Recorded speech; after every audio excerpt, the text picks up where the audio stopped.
room is quiet now, and as you rest, imagine the soft beginning of a Paris morning, long before the city learned to glow through electric lights. The air is cool and faintly metallic, carrying the smell of damp earth from the Champ de Mars. Somewhere nearby, the Seine moves slowly, as it always has, indifferent and calm. It is the late 1880s. Paris is waking gently. Horses shift their weight against cobblestones, and the distant murmur of voices drifts through the mist. Above the low roofs and narrow streets, a vast lattice of iron rises into the pale sky, unfinished, patient, waiting for human hands. The workers arrive early. Men in wool trousers and heavy boots walk with measured steps, their breath visible in the morning chill. Caps are pulled low, jackets buttoned tight. They greet one another quietly, not with urgency, but with the familiarity of routine. Many of them have already worked on bridges and railway stations. Iron is not new to them. Height is not new either, though today, as on every day, it demands respect. At the base of the structure, tools are laid out with care. Rivets rest in small containers, dark and dull before they meet the fire. Hammers lie heavy and dependable. There is a rhythm to preparation, a comfort in repetition. One man checks ropes, another runs a hand along a beam, feeling for imperfections. Above them, the iron framework catches the light, turning slowly from gray to soft gold as the sun rises. Steam curls upward from portable forges where rivets are heated until they glow red, like small captured suns. The air smells of coal and warm metal. When a rivet is ready, it is tossed with practiced ease from one worker to another, moving upward through space, guided by trust and experience. The sound it makes when struck into place is solid and reassuring, a deep metallic note that echoes briefly and then fades. Higher up, men balance calmly on narrow beams, their movements unhurried and precise. Safety ropes exist, but confidence and habit matter just as much. They have learned where to place a foot, how to lean with the wind rather than against it. From here, Paris looks quiet and orderly, its streets unfolding like lines on a map. Church bells ring somewhere far below, softened by distance. There are moments of stillness between tasks. A worker pauses, wiping his hands on a cloth darkened by iron dust. Another takes a sip of water, gazing outward, letting his eyes rest on the horizon. Conversation is sparse and gentle, often about simple things. Bread from the morning meal, the promise of soup at midday, the changing weather. Names repeat softly, familiar voices anchoring them in the height. The structure itself feels alive in a quiet way. As the sun climbs, the iron warms slightly, expanding almost imperceptibly. The wind moves through the lattice, creating a low, steady whisper. It is not an enemy, just a presence, something to be acknowledged. The workers listen to it without fear. Below, carts pass slowly, carrying materials, wood, and iron. Curious Parisians sometimes stop to look up, shielding their eyes, trying to understand what is taking shape. Some admire it, some doubt it. The workers do not concern themselves with opinions. Their world is measured in beams aligned, rivets set, angles checked and rechecked. At midday, the pace softens further. Food is unwrapped. Bread, cheese, perhaps a piece of fruit.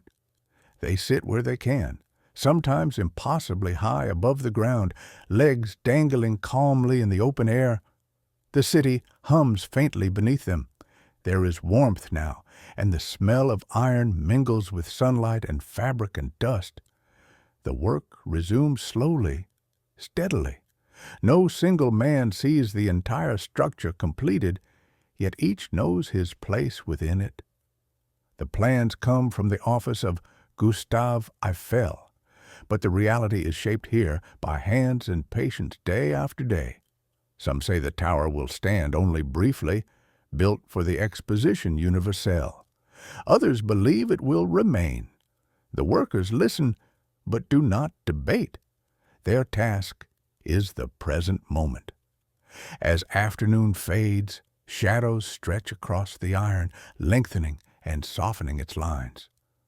The light turns warmer, then slowly cooler. Tools are gathered, fires are allowed to die down. One last glance upward, one last check of the day's work. Nothing hurried, nothing abrupt. The men descend carefully, step by step, returning to the ground with the same calm they carried into the sky. Evening settles over Paris. The great iron form stands quietly against the dimming light, holding the day within it. The footsteps, the voices, the steady rhythm of labor. And as night approaches, the structure remains, patient and still, waiting for another morning, another gentle beginning, while the city rests and breathes below, and the story of iron and hands continues, slowly, peacefully, into the dark. The night does not erase the workers from the day. Their presence lingers in the iron itself, in the places where hands once rested and boots once balanced. Even after they have gone, the structure seems shaped by their rhythm, as if it remembers them. Some of the men walk home together, shoulders slightly rounded from the long hours spent at height. Their pace is unhurried. The city feels softer now, kinder. A worker loosens his cap, letting cool air touch his forehead. Another rolls his sleeves down, covering arms marked with faint scratches and darkened by iron dust. These marks are familiar. They are not injuries, just reminders of honest labor. They speak quietly, often leaving long spaces between words. There is comfort in silence after a day spent listening closely to metal, wind, and hammer strikes. One man describes how the beam he worked on today finally settled into place, how it resisted at first, then agreed, as if understanding its role. Another nods. They all know this feeling. Iron has moods, just like people. At home, boots are set aside near doorways. Hands are washed slowly, water turning gray, then clear. The smell of warm food fills small rooms, simple meals, filling and familiar. Bodies ease into chairs, muscles relax. Some workers stretch their fingers, flexing them gently, feeling the dull ache fade. Tomorrow, those same hands will lift, guide, and steady iron once more. Not all of them sleep easily. Some lie awake briefly, eyes closed, still sensing height beneath their feet. The memory of standing above the city returns, not with fear, but with awareness.